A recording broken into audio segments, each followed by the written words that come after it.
La semana pasada, ahora te acordás, y terminó diciendo: el que tiene oídos para oír, oiga. Y esta frase la repite varias veces a lo largo de los evangelios. El que tiene oídos para oír, oiga. Y si la analizás, es rara, ¿no?, la frase. Porque, bueno, a no ser que una persona tenga alguna clase de malformación, un accidente o problemas auditivos, todos tienen oídos para oír. Esa es la función del oído. Para eso está, oír. Y los sonidos entran en el oído. No es que uno discrimina, quiere oír una cosa y otra no. Yo la escucho a los chicos, y si pasa un auto, un colectivo, también lo escucho. Y si hay una persona cortando el pasto, también escucho el motor de la cortadora. Los sonidos entran sin que uno lo permita, por así decirlo. El oído está para eso. Pero claramente cuando el Señor dijo esta frase, y ya te dije que fue varias veces que las pronunció esta frase, quería lograr un impacto en la gente, provocar algo en ellos, porque estaba hablando a un pueblo que, aunque tenía la capacidad de escuchar, estaban cerrando sus oídos a la verdad de Dios. Voluntariamente cerraban sus oídos. Y allí estaba, sentado en una barca, el Señor predicándoles, nada más ni nada menos que Dios mismo. Dios mismo, la palabra de Dios personificada, hecho hombre, el verbo de Dios, el verbo humanado, hablándoles, y ellos no escuchaban. Y eso es lo que hizo el pueblo de Israel a través de su historia. El Salmo 95:7 dice: porque Él es nuestro Dios, nosotros el pueblo de su prado y ovejas de su mano. Si oyeres hoy su voz, no endurezcáis vuestro corazón como en Meriba, como en el día de Masá en el desierto. Israel oía la voz y endurecía su corazón. Ahí este salmo habla de lo que ocurrió en Meriba. El pueblo había comenzado a quejarse porque no tenía agua. El Señor se había manifestado de muchísimas maneras, milagrosamente, mostrándoles que Él estaba presente, que Él no los iba a dejar, que tenía un propósito con ellos. Sin embargo, ellos se quejaban como si no tuvieran a Dios. Y lo leemos en Éxodo 17:3, dice: así que el pueblo tuvo allí sed y murmuró contra Moisés y dijo: ¿por qué nos hiciste subir de Egipto para matarnos de sed a nuestros hijos y a nuestros ganados? ¿Te imaginas esto? No tenían ni idea de quién era Dios, después de haberlo visto, de haberlo escuchado. La palabra de Dios no penetraba en sus oídos. El Salmo 81:11 dice: pero mi pueblo no oyó mi voz, e Israel no me quiso a mí. Los dejé, por tanto, a la dureza de su corazón. Caminaron en sus propios consejos. Oh, si me hubiera oído mi pueblo, si en mis caminos hubiera andado Israel. Preferían oír mentiras antes que oír la verdad, antes que oír la palabra de Dios. Isaías 30:9 dice así: porque este pueblo es rebelde, hijos mentirosos, hijos que no quisieron oír la ley de Jehová, que dicen a los videntes: no veáis, y a los profetas: no nos profeticéis lo recto, decidnos cosas halagüeñas, profetizad mentiras. Eso es lo que esperaba el pueblo.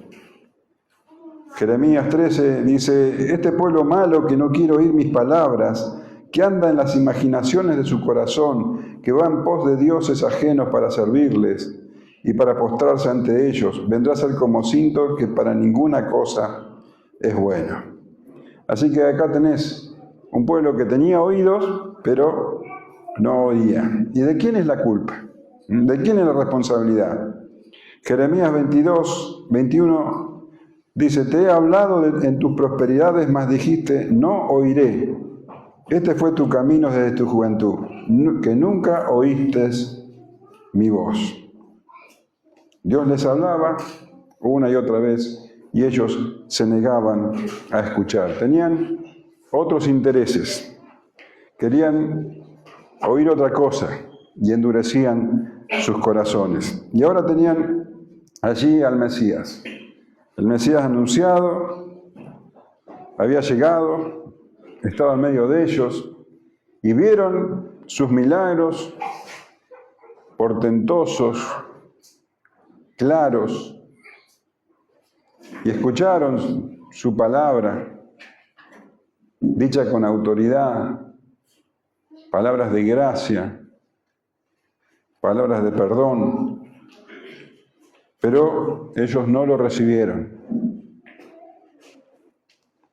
Incluso habían llegado al extremo algunos de sus líderes religiosos a afirmar que lo que el Señor hacía por medio del Espíritu Santo, en realidad lo hacía, según ellos, por Belcebú, que el Señor Jesús estaba poseído por Satanás y que por él hacía los milagros.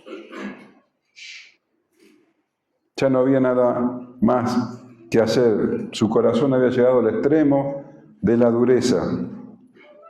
Y a partir de entonces, de semejante blasfemia, el Señor les dijo que iba a predicar en parábolas a este pueblo duro, como juicio a su incredulidad. Y así leemos en Mateo 13, por eso les habló por parábolas, porque viendo no ven y oyendo no oyen ni entienden. De manera que se cumple en ellos la profecía de Isaías que dijo, de oído oiréis y no entenderéis, y viendo veréis y no percibiréis. Por el corazón de este pueblo se ha engrosado, y con los oídos oyen pesadamente, y han cerrado sus ojos, para que no vean con los ojos y oigan con los oídos, y con el corazón entiendan y se conviertan y yo los sane. Y de la misma manera que Israel fue y es culpable de no oír la voz de Dios, también lo son todos aquellos que escuchan el Evangelio y rechazan la verdad. El Evangelio está siendo predicado a toda criatura, a todos aquellos que tienen oídos para oír. Y el Señor les habló esta parábola, la parábola del sembrador, diciendo, oí de aquí, el sembrador salió a sembrar, y al sembrar aconteció que una parte cayó junto al camino, y vinieron las aves del cielo y la comieron. Otra parte cayó en pedregales, donde no tenía mucha tierra, y brotó pronto, porque no tenía profundidad de tierra. Pero salido el sol, se quemó, y porque no tenía raíz, se secó.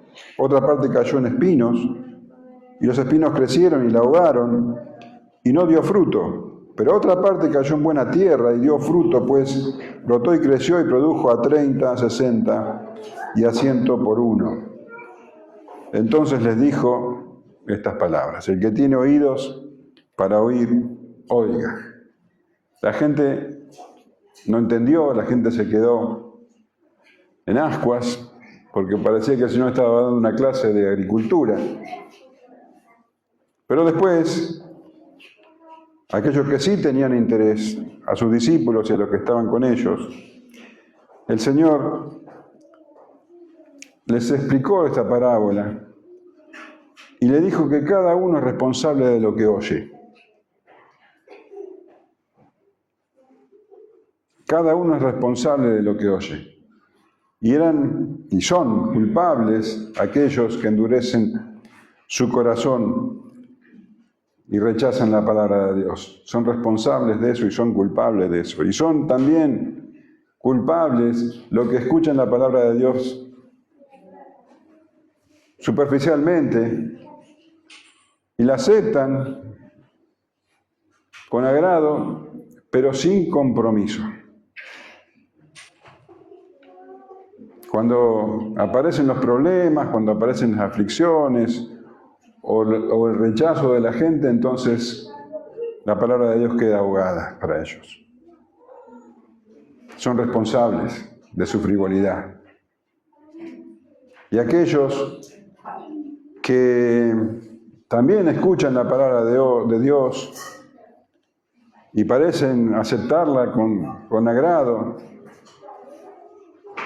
pero tienen otras prioridades, cosas que son más importantes que la palabra, sus preocupaciones mundanas, sus placeres, el engaño de las riquezas, el día a día,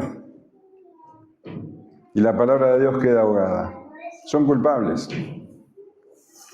Solo unos pocos, dice el Señor, oyen la palabra de Dios y la atesoran y la obedecen. A esos el Señor los llama la buena tierra, tierra fértil. Los que oyen la palabra y la ponen en práctica. Mateo 13, 16 dice, pero bienaventurados vuestros ojos porque ven y vuestros oídos porque oyen. Esta tierra fértil es una tierra que no está endurecida, no es una tierra que tiene piedras ni espinos. Es una tierra que Dios ha preparado, un corazón que Dios ha preparado. Y dice el Señor, y estos son los que fueron sembrados en buena tierra, los que oyen la palabra y la reciben y dan fruto a 30, 60 y a 100 por uno. Ellos son los que escuchan, los que tienen oídos para oír. Y el propósito de Dios para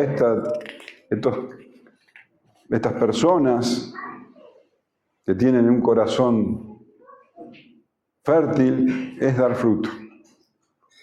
Ese es el propósito, que den fruto.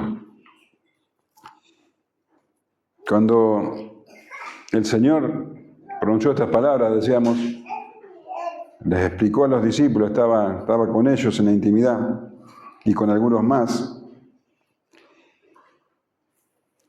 y dejaba bien claro que los verdaderos discípulos necesariamente dan fruto. En otra ocasión el Señor dice en Juan 15:5, yo soy la vid, vosotros los pámpanos, el que permanece en mí y yo en él, éste lleva mucho fruto, porque separado de mí nada podéis hacer. Y más adelante en el versículo 8 dice, en esto es glorificado mi Padre, en que llevéis mucho fruto y así seáis mis discípulos. Los discípulos del Señor necesariamente deben llevar mucho fruto. ¿Y cuáles son esos frutos del creyente? Bueno, lo veíamos del jueves también cuando hablábamos de la llenura del Espíritu Santo. Los frutos son evidentes. Un carácter transformado. El fruto del Espíritu. ¿El fruto del Espíritu qué es? Amor, paz, bondad, paciencia, bondad, benignidad, templanza. Ahí tenés un fruto claro del Espíritu, el carácter transformado. Un corazón agradecido, un corazón que glorifica a Dios. Una persona cuyas relaciones son armoniosas en su familia, en su estado, dentro de su trabajo, en la iglesia, con su esposa, con su esposo, con sus hijos, con sus padres.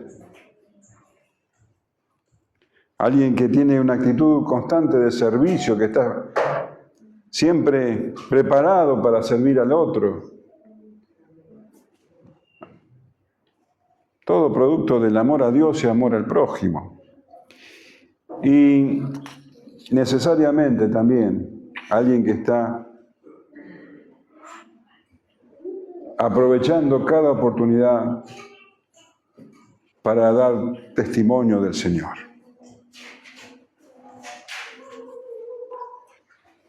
Y para que los discípulos pudieran entender bien lo que les estaba enseñando porque verdaderamente era muy importante. Les ilustra la enseñanza con otra analogía. Había hablado de la tierra, ahora le habla de la luz. Vamos a leer Marcos 21 al 25. También les dijo: ¿acaso se trae la luz para ponerla debajo del almud o debajo de la cama? ¿No es para ponerla en el candelero? Porque no hay nada oculto que no haya de ser manifestado, ni escondido que no haya de salir a la luz. Si alguno tiene oídos para oír, oiga. Les dijo también: mirad lo que oís, porque con la medida con que medís os será medido, y aún se os añadirá a vosotros lo que oís. Porque al que tiene se le dará, y al que no tiene, aún lo que tiene se le quitará. Ahora, el Señor está hablando de la luz. ¿Con qué propósito una persona enciende una luz? ¿Para qué encendemos la luz? Claro, ¿y qué hace la luz? Alumbra. El propósito de la luz, alumbra. La idea es muy clara.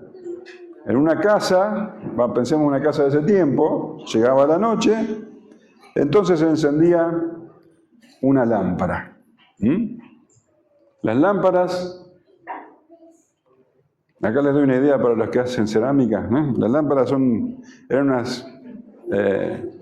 unos recipientes con forma circular que tenía una abertura arriba para poner el aceite y, ¿cómo puedo decir? Un pico, donde se insertaba la mecha, chiquita, una lámpara chiquita, y nada más, muy simple. Algunas nosotros las vemos que tienen una asa, pero por lo general no tenían eso. Nos pensamos en la lámpara de Aladino, eran muy chiquititas, y cuando encendía la lámpara, y las casas de ese entonces, por lo general tenían una sola lámpara, las casas tenían una sola habitación, habitaciones más o menos grandes, y entonces para que la lámpara alumbre, se la ponía debajo de un cajón o debajo de la cama. ¿Se hacía eso? Acá dice: ¿acaso se trae la luz para ponerla debajo de un almud? Almud es una especie de canasta, de cajón. La pones debajo del cajón para que alumbre.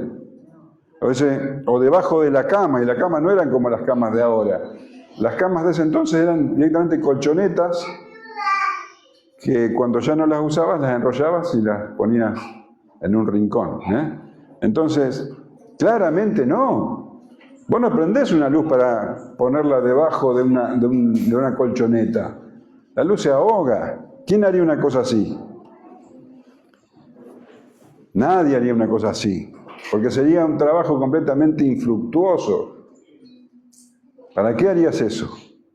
No, dice el Señor. No es para ponerla en el candelero. Y el candelero era simplemente un lugar alto, que podía ser un estante, que podía ser incluso una piedra que sobresalía de la pared. Un lugar donde, la lámpara podía alumbrar lo más posible. Allí se ponía la lámpara. El Señor está hablando claramente de que los discípulos, esos que estaban ahí escuchando, ellos son como esa lámpara que se enciende. Una lámpara que Dios encendió, los discípulos, para que alumbren. Y Dios no va a encender una lámpara para esconderla. Dios enciende una lámpara para ponerla en el candelero, que alumbre lo más que puede. Está hablando de los discípulos. En el pasaje paralelo de Mateo, en el capítulo 5, el Sermón del Monte, Versículo 14 en adelante dice, vosotros sois la luz del mundo. Lo dice claramente, vosotros sois la luz del mundo. Una ciudad asentada sobre un monte no se puede esconder, ni se enciende una luz y se pone debajo del almud, sino sobre el candelero, y alumbra a todos los que están en casa. Así alumbre vuestra luz delante de los hombres, para que vean vuestras buenas obras y glorifiquen a vuestro Padre que está en los cielos. El Señor Jesús dice, vosotros sois la luz del mundo. Los discípulos son luz en este mundo oscuro, este mundo de tinieblas, porque reflejan la luz de Cristo. Él es la luz del mundo. En Juan 8:12 el Señor dice, yo soy la luz del mundo, el que me sigue no andará en tinieblas, sino que tendrá la luz de la vida. Esa luz de la vida es la que nosotros proyectamos, los discípulos. La luz de Cristo. Y su palabra es luz. Su palabra alumbra. Su palabra, dice el Salmo, lámpara es a mis pies tu palabra y lumbrera a mi camino. Y los hombres, las personas,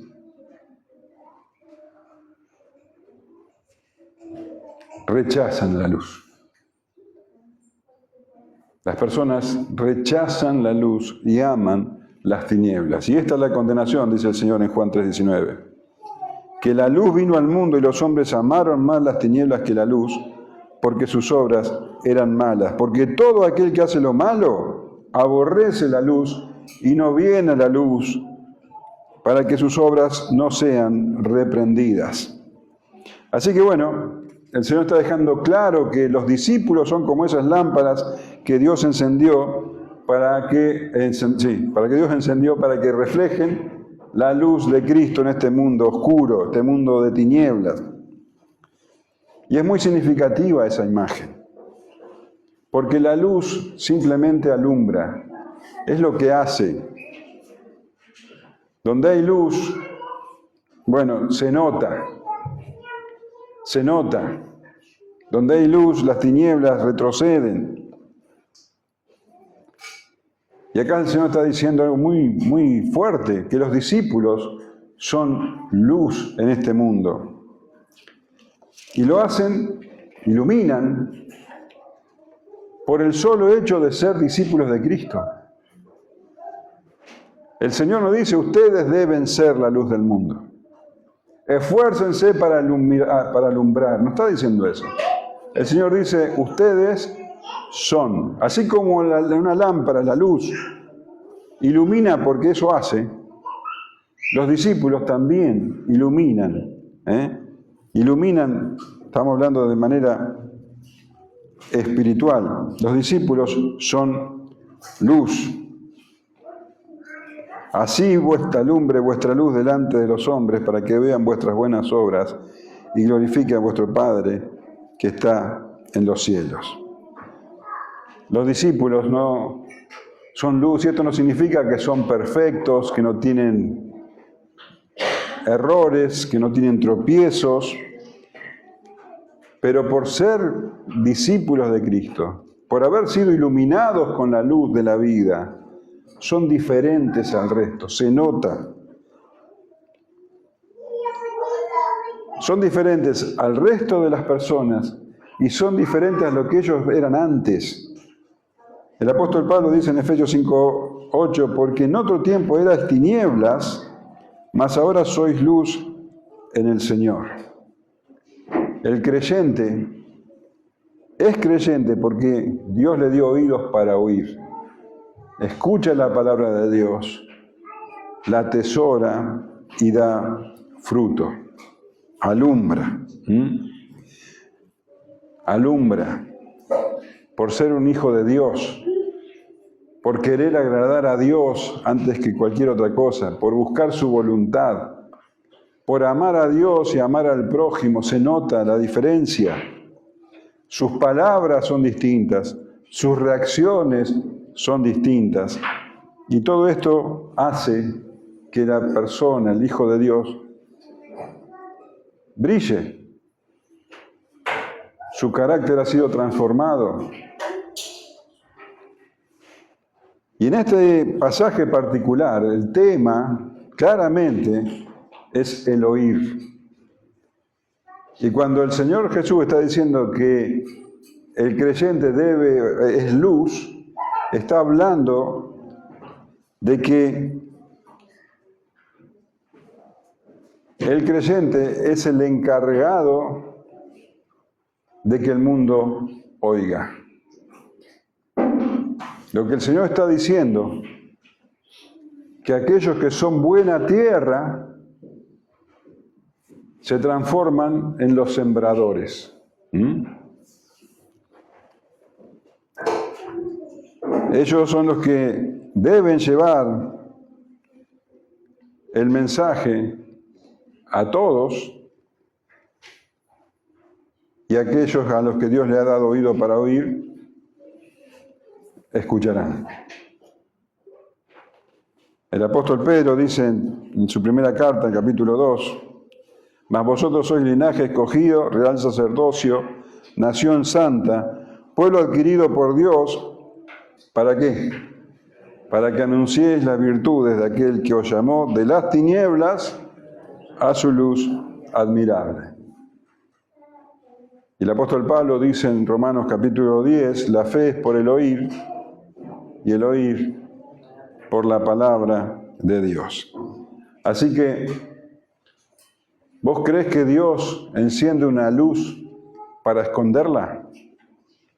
No, sino para ponerla en el candelero, para que alumbre a todos.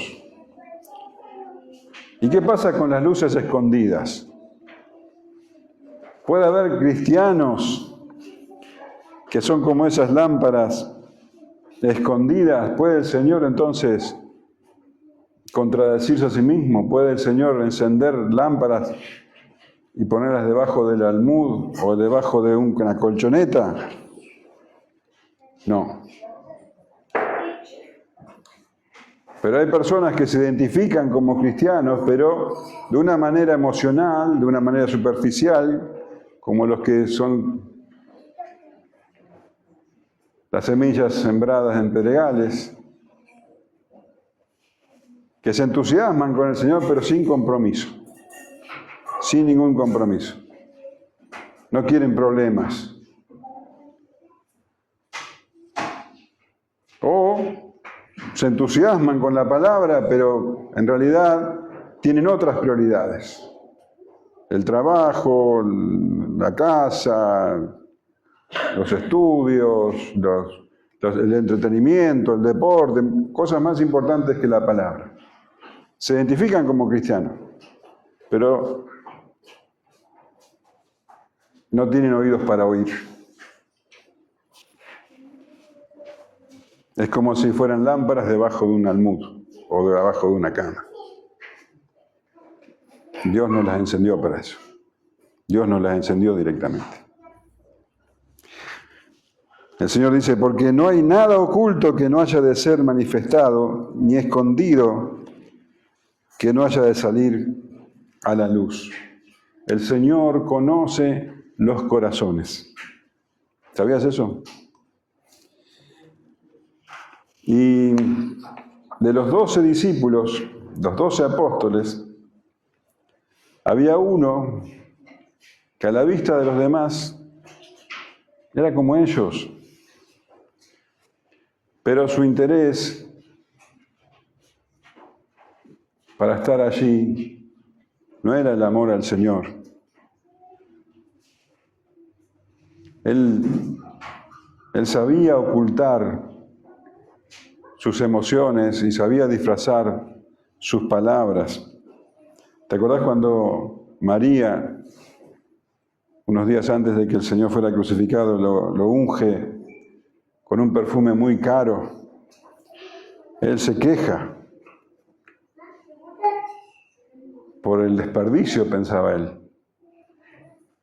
Y claro, lo disfraza. Él dice, hubieran vendido eso y se lo hubieran dado a los pobres, pero en realidad, el apóstol Juan cuando cuenta esto dice, pero dijo esto no porque se cuidara de los pobres, sino porque era ladrón y teniendo de la bolsa sustraía de lo que se echaba en ella. Este hombre que ocultaba todo, muy poco tiempo después se manifestaría como el traidor. Pero el Señor no se sorprendió por eso. En Juan 6:70 leemos: no os he escogido yo a vosotros los 12 y uno de vosotros es diablo. Hablaba de Judas Iscariote, hijo de Simón, porque este era el que le iba a entregar y era uno de los 12. Así que este hombre parecía, pero no era. Y así hay muchos que parecen, pero no son. Y el Señor dice: no hay nada oculto que no haya de ser manifestado, ni escondido que no haya de salir a la luz. Los fariseos parecían a los ojos de todos que eran súper espirituales. El Señor dice en Mateo 23:28, así también vosotros por fuera la verdad os mostráis justos a los hombres, pero por dentro estáis llenos de hipocresía e iniquidad. Muchos parecen más espirituales que el resto. Sin embargo, al Señor no lo pueden engañar. No todo el que me dice Señor, Señor entrará en el reino de los cielos, sino el que hace la voluntad de mi Padre que está en los cielos. Muchos me dirán en aquel día: Señor, Señor, no profetizamos en tu nombre, y en tu nombre echamos fuera demonios, y en tu nombre hicimos muchos milagros. Entonces les declararé: nunca os conocí, apartados de mí, hacedores de maldad. Lo que el Señor está diciendo es que llegará el día en que todas las máscaras caerán, la hipocresía saldrá a la luz y quedarán al descubierto todos los malos pensamientos, las malas intenciones. En el día en que Dios juzgará por Jesucristo los secretos de los hombres conforme a mi evangelio, dice el apóstol Pablo en Romanos capítulo 2. Y en Hebreos capítulo 4 leemos: y no hay cosa creada que no sea manifiesta en su presencia, antes bien todas las cosas están desnudas y abiertas a los ojos de aquel a quien tenemos que dar cuenta. Y hablando de esto que es tan serio y tan grave, el Señor repite esas palabras: si alguno tiene oído para oír, oiga. Y ahora estaba hablándole a su grupito: si alguno tiene oídos para oír, oiga. Cada uno debía examinarse a sí mismo. Era necesario que cada uno considerase lo que significaba ser un verdadero discípulo y uno falso. El Señor Jesús dice en Juan 10, mis ovejas oyen mi voz, y yo las conozco y me siguen. Sus ovejas tienen oídos para oír. Y de una manera muy solemne les dice, versículo 24, les dijo también: mirad lo que oís, porque con la medida con que medís os será medido, y aún se os añadirá a vosotros los que oís. Porque al que tiene se le dará, y al que no tiene, aún lo que tiene se le quitará. Mirad, dice, mirad lo que oís. Mirad.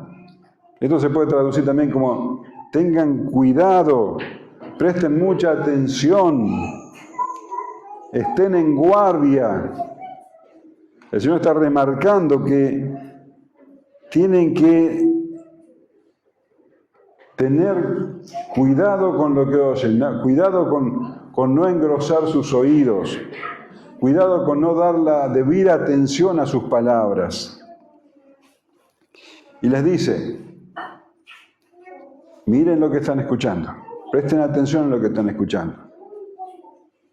Porque es muy importante que tengan en cuenta que con la medida con que medís os será medido.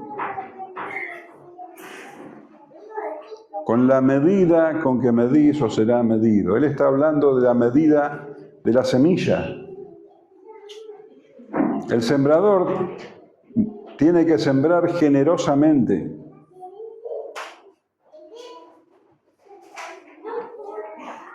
Porque si es descuidado o si es escaso en lo que siembra, la cosecha también será escasa. En 2 Corintios 9:6, el apóstol dice: por esto digo, el que siembra escasamente también segará escasamente, y el que siembra generosamente, generosamente también segará.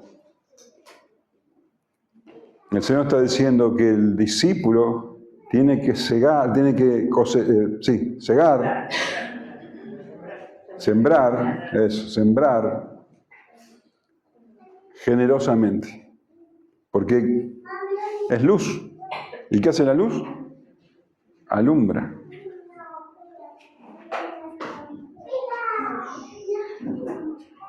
No es opcional, no es optativo, es lo que el Señor espera de sus discípulos.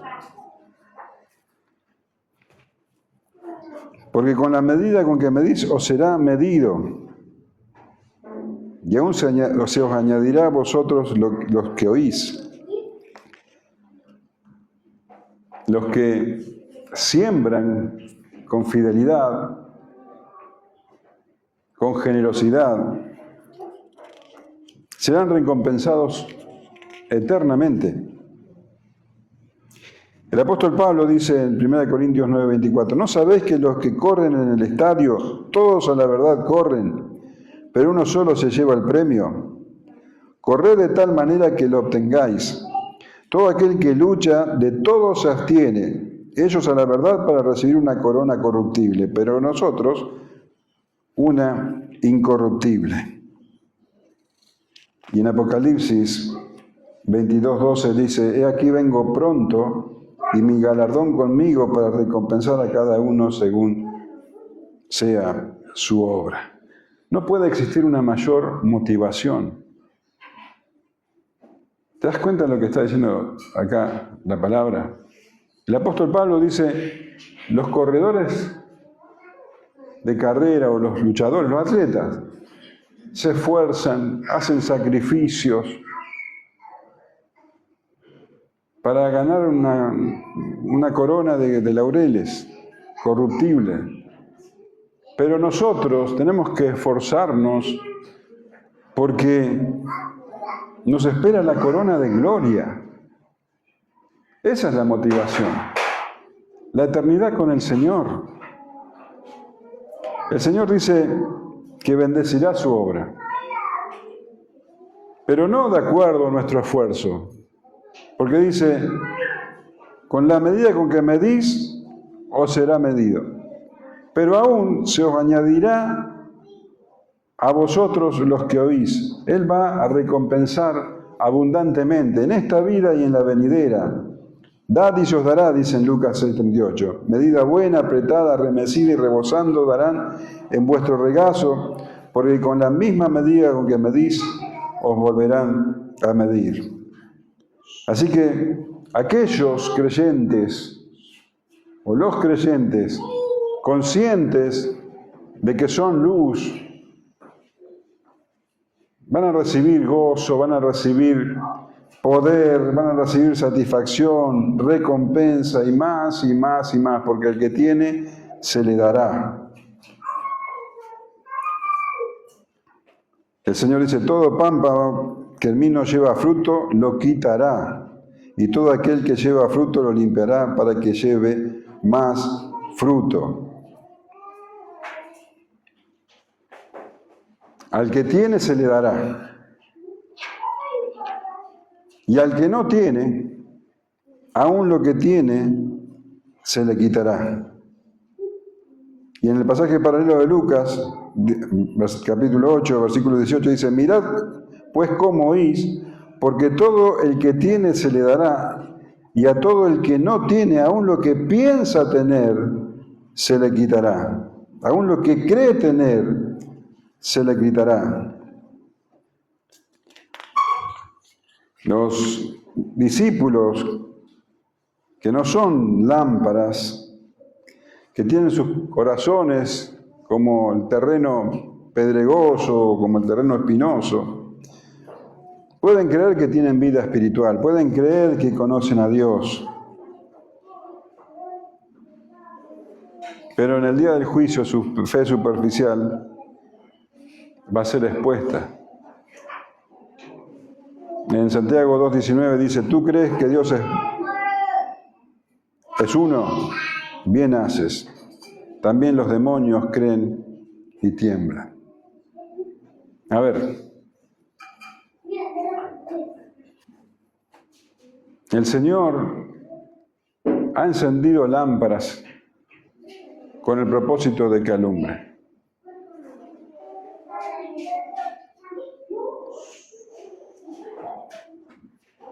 Si una lámpara no alumbra, ¿qué crees que es? Si una luz no alumbra, ¿qué crees que es? En el plano espiritual, es imposible permanecer quieto o inmóvil. No se puede. O se avanza o se retrocede.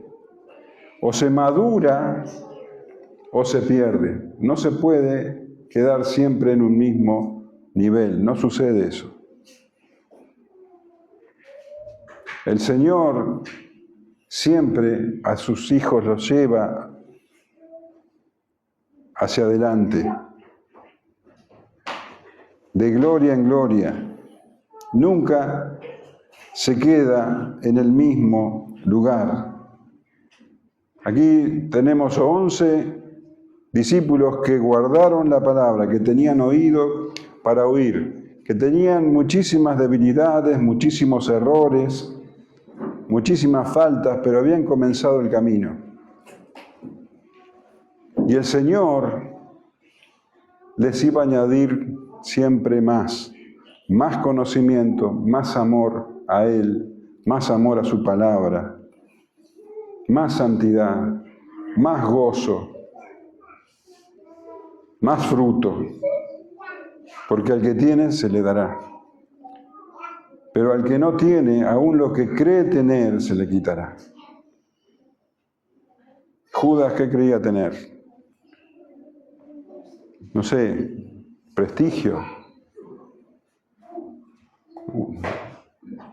Aún lo que cree tener, se le quitará.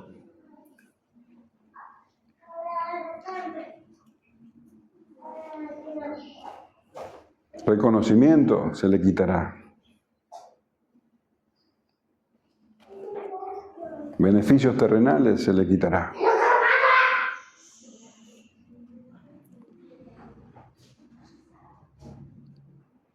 El Señor, en otra ocasión, explicó esto, cómo los falsos discípulos son separados del resto, porque nada que está oculto permanece así. En Mateo 25:14 el Señor dice, porque el reino de los cielos es como un hombre que yéndose lejos llamó a sus siervos y les entregó sus bienes. A uno dio 5 talentos y a otros 2 y a otro 1, a cada uno conforme a su capacidad. Y luego se fue lejos. Y el que había recibido 5 talentos fue y negoció con ellos y ganó otros 5 talentos. Asimismo, el que había recibido 2 ganó también otros 2. Pero el que había recibido 1 fue y cavó en la tierra y escondió el dinero de su señor. Después de mucho tiempo vino al señor de aquellos siervos y arregló cuentas con ellos. Y llegando el que había recibido 5 talentos, trajo otros 5 talentos, diciendo, Señor, 5 talentos me entregaste, aquí tienes, he ganado otros 5 talentos sobre ellos. Y su señor le dijo, bien, buen siervo y fiel, sobre lo poco has sido fiel, sobre mucho te pondré, entra en el gozo de tu señor. Llegando también el que había recibido 2 talentos, dijo, Señor, 2 talentos me entregaste, aquí tienes, he ganado otros 2 talentos sobre ellos. Su señor le dijo, bien, buen siervo y fiel, sobre poco has sido fiel, sobre mucho te pondré, entra en el gozo de tu señor. Pero llegando también el que había recibido 1 talento, Dijo: Señor, te conocía que eres hombre duro, que sigas donde no sembraste y recoges donde no esparciste, por lo cual tuve miedo. Y fui y escondí tu talento en la tierra, aquí tienes lo que es tuyo. Respondiendo su señor le dijo: siervo malo y negligente, ¿sabías que ciego donde no sembré y que recoge donde no esparcí? Por tanto, debías haber dado mi dinero a los banqueros, y al venir yo hubiera recibido lo que es mío con los intereses. Quitadle pues el talento y dadlo al que tiene 10 talentos, porque al que tiene le será dado y tendrá más, y al que no tiene, aún lo que tiene le será quitado. Y al siervo inútil echadle en las tinieblas de afuera, allí será el lloro y el crujir de dientes. No se puede estar quieto en el reino de Dios. O avanzás o retrocedés. O avanzás o madurás o caes.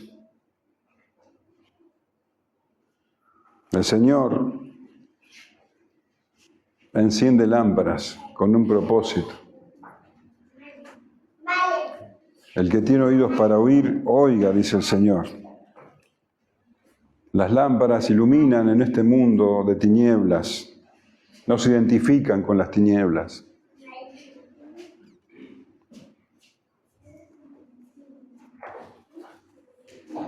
Lo que Dios espera de sus discípulos, de sus hijos, es que vivan de tal manera que Cristo se vea reflejado en ellos. Porque Él es la luz y los discípulos son el reflejo de esa luz.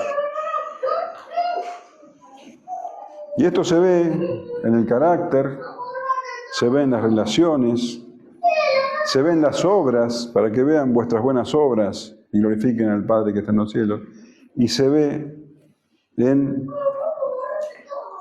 el mensaje que es necesario dar. Porque el mundo está en tinieblas, el mundo está en mentira y nosotros somos la luz, nosotros llevamos la verdad.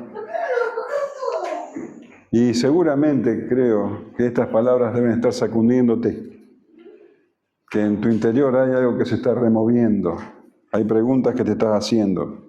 ¿Eso es bueno? Eso es bueno, porque es Dios quien está sacudiendo. Porque hay una misión que cumplir, y esa misión es nuestra, no de nadie más. La iglesia no está para hacer comedores populares o para fundar escuelas, eso lo hace el mundo también.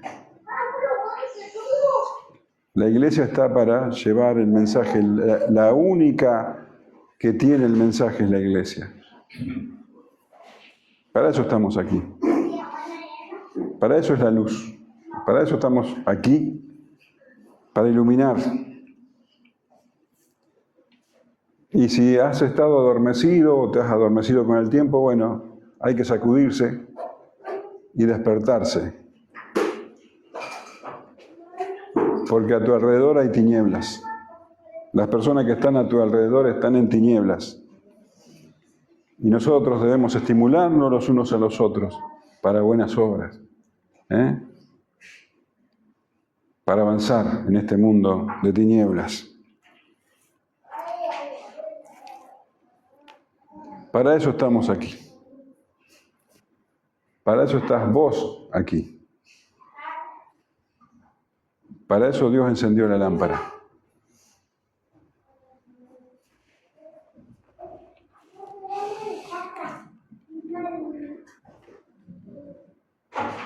Para eso te puso en el candelero. Y el candelero donde Dios te puso es ahí, en tu casa, en tu trabajo, en donde te desarrollás. Ese es tu candelero, para que alumbres a todos los que están allí.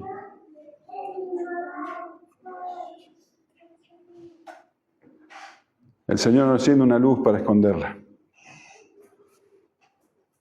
¿Amén? ¿Sabes qué? El galardón vale la pena. El galardón vale la pena. ¿Mm? Que el Señor te reciba allí y te diga, bien, siervo y fiel. No hay nada que se compare con eso. Vamos, vamos a alumbrar. Amén.